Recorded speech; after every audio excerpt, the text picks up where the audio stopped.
महत्त्वाची बातमी कल्याणमधून येते। कल्याण परिसरामध्ये एक धक्कादायक प्रकार घडलेला आहे। खासगी रुग्णालयातील रिसेप्शनिस्ट मराठी तरुणीला बेदम मारहाण करण्यात आलेली आहे। डॉक्टरकडे एमआर बसलेले होते, तुम्ही जरा थांबा ती तरुणी असं बोलली आणि यानंतर गोपाल झा नावाच्या परप्रांतीय तरुणानेही मारहाण केलेली आहे। मानपाडा पोलीस ठाण्यात या संदर्भात गुन्हा दाखल झालाय आणि संपूर्ण घटना सीसीटीव्हीत कैद झालेली आहे। प्रदीप बनगे आमचे प्रतिनिधी अधिकची माहिती देतात। प्रदीप, काय नेमका सगळा प्रकार आहे?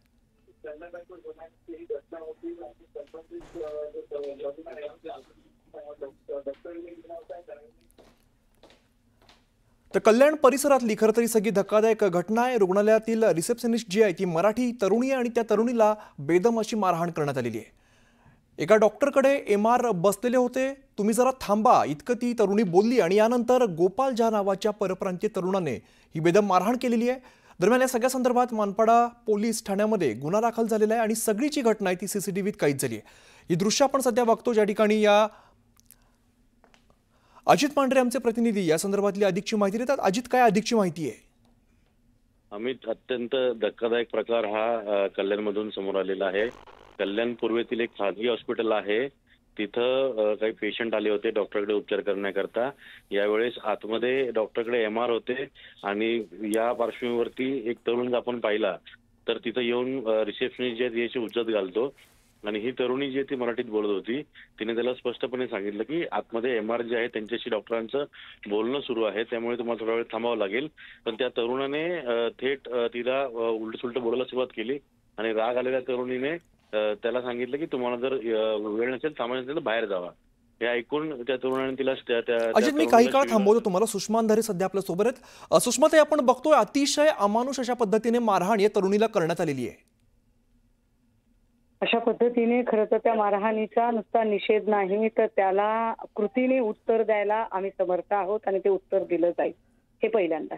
आणि महत्वाची बाब अशी की माननीय मुख्यमंत्री आणि त्यांचे सगळे साथीदार जे एरवी हिंदी आणि या सगळ्या लोकांचे गोडवे गात आहेत किंवा परप्रांतीयांचे गोडवे गात आहेत, त्यांच्याकडे आता काय उत्तर आहे की जर हॉस्पिटलच्या रिसेप्शनिस्टला मारहाण करण्यापर्यंत यांची मजल जात असेल आणि इतकी मुजोरी वाढत असेल, तर अशा मुजोरीसाठी पायबंद घालायला मुख्यमंत्री काय नेमका कृती कार्यक्रम राबवणार आहेत? की मुख्यमंत्री अशाच पद्धतीने, म्हणजे आम्ही मुख्यमंत्र्यांना यासाठी निवडून दिलंय का की मराठी माणसांनी आपल्याच मुलखामध्ये मार खाल्ला पाहिजे? संतापजनक घटना आहे आणि मला अपेक्षा आहे की या सगळ्यांमध्ये मुख्यमंत्र्यांनी तातडीने लक्ष द्यावं। सुषमाताई, खरं तर कल्याणसारख्या परिसरात जिकडे ही घटना घडलेली आहे, आता शिवसेना या संदर्भात काय करणार आहे? तरुणीला मदत करणार का? मी अगदी माझ्या पहिल्याच त्याच्या वाक्यामध्ये सांगितलं की तोंडी निषेध नाही, त्याचा काय बंदोबस्त करायचा आणि कृती करायची ती शिवसेना करायला खंबीर आहे आणि आमचे तिथले पदाधिकारी ती कृती करतील। पण वारंवार अशा घटना तर घडताना दिसत आहेत आणि हा जो तरुण आहे याचं नाव गोपाल झा आहे, म्हणजे मराठी अमराठी हा वाद सारखा उफाळताना दिसतोय। नाही, त्याही पेक्षा महत्वाचं की सातत्याने अशा घटना घडतात आणि त्याला गृहमंत्री म्हणून पायबंद घालायला ते कमी पडतात। त्याचं कारण गुन्हेगारांना सातत्याने सत्ताधाऱ्यांचं मिळणारं प्रोटेक्शन आणि कारवाई करताना हा विरोधक आहे की हा सत्ताधारी आहे, या सिलेक्टिव्ह वादामध्येच अडकलेले सगळं होम डिपार्टमेंट, यामुळे हा प्रॉब्लेम होतोय। आणि म्हणूनच गृहमंत्र्यांकडून आमची अपेक्षा आहे, किंबहुना त्यांना आमचा प्रश्न आहे की काय महाराष्ट्रातल्या मराठी माणसांनी मार खाण्यासाठी आपल्याला निवडून दिलेलं आहे का? आम्ही आपल्याला निवडून दिलं ते याच्यासाठी का की बाहेरून कोणीही येईल आणि आमच्या माणसांना टपल्या मारत राहील? आणि जर हे असं होणार असेल तर याचं उत्तर निषेध नोंदवून नाही, कृती करून द्यायचं शिवसेनेला फार चांगल्या पद्धतीने कळतं। सुषमाताई, खरं तर शिवसेनेवरती मागच्या काही काळात वारंवार आरोप केले गेले की मराठी अमराठी असा वाद काही नाहीच आहे अस्तित्वात, पण त्यानंतर जेव्हा अशा घटना घडतात त्याला काय सांगाल मग तुम्ही? नाही, मराठी अमराठी वाद आहे का नाही, मला वाटते आपल्या चॅनलवर चालणारी बातमीच त्याचं फार मोठं प्रमाण आहे की असा वाद आहे किंवा नाही, किंवा राज्यामध्ये मूळ भूमिपुत्रांची काय पद्धतीने कोंडी होते, कुचंबना होते, त्याचं मोठं उदाहरण आता आपण बातमी चालवताना बघत आहोत। त्यामुळे हा वाद कसा सोडवायचा आणि यावर तोडगा काय काढायचा याची उत्तरं आम्हाला माननीय मुख्यमंत्र्यांकडून अपेक्षित आहेत। निश्चित सुषमाताई, धन्यवाद। आपल्यासोबत विद्या चव्हाण सुद्धा, त्यांच्याकडे जाऊया। विद्या, ते आपण बघतो खरं तर कल्याण परिसरात अतिशय धक्कादायक प्रकार म्हणावा लागेल, ज्या पद्धतीने या तरुणीला मारहाण केली आहे, मराठी अमराठी वाद पुन्हा एकदा या ठिकाणी बघायला मिळतोय। नाही नाही, कल्याणमध्ये त्या हॉस्पिटलमध्ये ती रिसेप्शनिस्ट आहे आणि ती सांगतेय, ती तिचं कर्तव्य करतेय की बाबा आतमध्ये कोणी मेडिकल रिप्रेझेंटेटिव्ह बसलेले आहेत, तुम्ही जरा थांबा. पण न थांबता त्या मुलांनी ज्या प्रकारे तिला फरफटून बाहेर काढली, तिला मारलं, तिचं टी शर्ट पण वरती सरकलेलं आहे, तिला मारहाण केली आहे आणि अगदी ती छोटी मुलगी लहान बारकीशी दिसतेय, तिच्यावरती अशा प्रकारे हात उचलणं हे शोभणार आहे का? अशा प्रकारे काय झालं, काय तिने गुन्हा काय केलाय? म्हणजे हल्ली ह्या तरुणांना झालंय काय? जो तो उठतो तो मुलींवरती दादागिरी करतोय. काल साताऱ्यामध्ये पण शाळकरी मुलीला चाकू दाखवतोय तो मुलगा. हे काय, या महाराष्ट्रामध्ये कायदा सुव्यवस्थेचं राज्य आहे की नाही असा प्रश्न पडलाय. पोलीस काय करतायत? आणि हे मराठी अमराठी तर आहेच त्याच्यामध्ये की इथे येऊन यांची जर एवढी दादागिरी चालत असेल तर यांना धडा काय शिकवायचा ते लोक शिकवतीलच आपले कार्यकर्ते.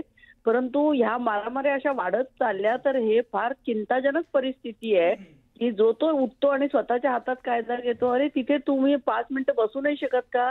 ती रिसेप्शनिस्ट आहे, तिचं काम करतेय आणि तुम्ही तिला अशा प्रकारे मारझोड करताय. आणि शाळकरी मुलींवरती काय तिचे काय प्रेमसंबंध आहेत? एवढ्याशा मुली ज्यांना प्रेम काय काय काय कळत नाही, अशा मुलींवर चाकू हल्ला करणं किंवा हे करणं हे किती भयंकर आहे. त्यामुळे हे कुठेतरी थांबवलं पाहिजे. पोलिसांनी याच्यात लगेच इंटरफिअरन्स करून अशा मुलांना ताब्यात घेतलं पाहिजे आणि याच्या पुढे असे गुन्हे होणार नाही त्याची सुद्धा काळजी घेतली पाहिजे. परंतु तसं घेताना दिसत नाहीये. विधान भवन पासून ते कार्यकर्त्यांच्या प्रेस कॉन्फरन्स पासून ते हॉस्पिटल्स पर्यंत जर अशा प्रकारे मारहाण होत असेल तर काय, कोणाकडे बघायचं आपण? काय कुठे नेऊन ठेवलाय महाराष्ट्र माझा, असंच म्हणायची पाळी आली आता. हे सगळं भयंकर आहे आणि याची दखल सरकारने तातडीने घेतली पाहिजे आणि अशा लोकांना तातडीने पोलिसांच्या ताब्यात देऊन त्यांना आतमध्ये ठेवलं पाहिजे. यांना खरं तर जामीन सुद्धा मिळायला नको. हे इतके गरम डोक्याचे तरुण आणि काय मुली म्हणजे यांना काय कसपटा समान वाटल्या का? कोणी येऊन मच्छर मारावं मुलींना मारतायत. हे जे चाललंय ते अगदी, त्यामुळे खरंच धक्कादायक प्रकार म्हणावा लागेल. विद्याताई, धन्यवाद तुम्ही सविस्तर प्रतिक्रिया दिली त्याबद्दल. तर यानंतर सुवर्ण, आपण खरं तर बघतोय कल्याणमध्ये अतिशय धक्कादायक घटना घडलेली आहे. होय, आणि आपल्याबरोबर आता जोडले गेलेले आहेत अविनाश अभ्यंकर, त्यांच्याशी बोलूया. अविनाश जी, धक्कादायक घटना आहे ही रिसेप्शनिस्ट सांगतीये, म्हणजे अशी बातमी आहे समोर आली आहे की ही रिसेप्शनिस्ट सांगतीये की थोडं थांबा, आतमध्ये पेशंट आहे, तरी सुद्धा तिला पकडून खेचत नेत मारहाण करण्यात आलेली आहे. काय सांगाल? नाही, मला वाटतं सरकारचे मेंदू आणि डोळे दोन्ही बंद झालेले आहेत. ही महाराष्ट्रातील मराठी मुलगी आहे आणि त्याला हा कोणतरी येऊन जर मुलीच्या अंगावर हात टाकत असेल आणि तरीही आपण जर गप्प बसणार असू तर मनसे मात्र खपवून घेणार नाही. आणि या कोण आहे ना काय आहे, माझी पोलिसांना नम्र विनंती आहे, याला घ्या, गुन्हा बिना नंतर दाखल करा. याला पहिलं दाखवा की महाराष्ट्र पोलिसांची 3rd डिग्री काय असते. त्यांना लाजा नाही वाटत? मुलीच्या अंगावर हात टाकतात हे बेशरम माणसं. त्या मुलीने काय सांगितलं होतं? 2 मिनिटं थांबा म्हणून मी तुमच्या चॅनलला आता बघतोय. होय होय. आणि हा जो कोणी आगाऊ माणूस आहे त्याची काय अडचण असेल, मी आता बघतोय तो कशा प्रकारे मुलीच्या अंगावर हात टाकतोय. माझी ह्या सरकारला विनंती आहे, अविनाशजी, तो येताना जर तुम्ही बघितलं असेल तो येतानाच आवेगात आलेला आहे आणि त्याने इतक्या वाईट पद्धतीने तिला खेचत. त्या मुली बिचाऱ्या साध्या असतात. ह्या आवेग त्यांनी आमच्यावर दाखवावा, मग आमचा वेग त्याला आम्ही दाखवतो. मनसेला कायदा हातात घ्यायला लावू नका, माझी सरकारला विनंती आहे. आणि महाराष्ट्रातल्या मराठी मुलीवर हात टाकला तर याद राखा, आम्ही ह्या राजसाहेबांचे महाराष्ट्र सैनिक आहोत. माझ्या सरकारने आता मेंदू आणि ते राजकारण केलं चुलीत. या मुलींवरती जे काय होतं महाराष्ट्रामध्ये त्याच्यावर पहिलं लक्ष द्या गृहमंत्र्यांनी. आणि हा कोण आहे त्याला पोलिसांनी उचला आणि तुडवा, हेच मी तुम्हाला सांगेन. अविनाशजी, जरी परिस्थिती एखाद्या घटनेची वेगवेगळी असली तरी सुद्धा जर ती काही चुकीचं बोलली असेल तर बोलता आलं असतं, तक्रार करता आली असती तिची. पण अशा प्रकारे स्वतः तिला खेचत न्यायचं, मारहाण करायची, हे अत्यंत गंभीर आहे. परिस्थिती कशी कुठली असेल मी समजू शकतो, परंतु एक स्त्री तिथे जी रिसेप्शनिस्ट आहे ती जर काहीतरी सांगत असेल तर तिच्या अंगाला हात लावायचा नाही. मनसे या घटनेची मनसे दखल घेणार आहे, कारण इथे पण मराठी अमराठी. मी आत्ताच सांगतो पोलिसांनी वेळीच दखल घ्यावी, कारण मनसेनी दखल घेतली ना तर माणूस बेदखल होईल महाराष्ट्रातून. नक्की. धन्यवाद. आपण न्यूज 18 लोकमतशी बोललात त्याबद्दल. मनसेचे नेते अविनाश अभ्यंकर यांनी म्हटलंय की पोलिसांनी वेळीच या प्रकरणाची गंभीर दखल घ्यावी आणि त्याला ताब्यात घ्यावं, अन्यथा मनसे स्टाईल आम्ही उत्तर दिलं तर हा कल्याणमध्येच राहण्याच्या परिस्थितीत उरणार नाही असा इशारा दिलेला आहे. घटना गंभीर आहे. एका मुलीला मारहाण झालेली आहे. ही रिसेप्शनिस्ट मुलगी होती. गोपाल झा नावाच्या व्यक्तीनं तिला मारहाण केली. आल्या आल्या आधीच त्याने तिच्या पोटात लाथ मारलेली आपण बघतोय.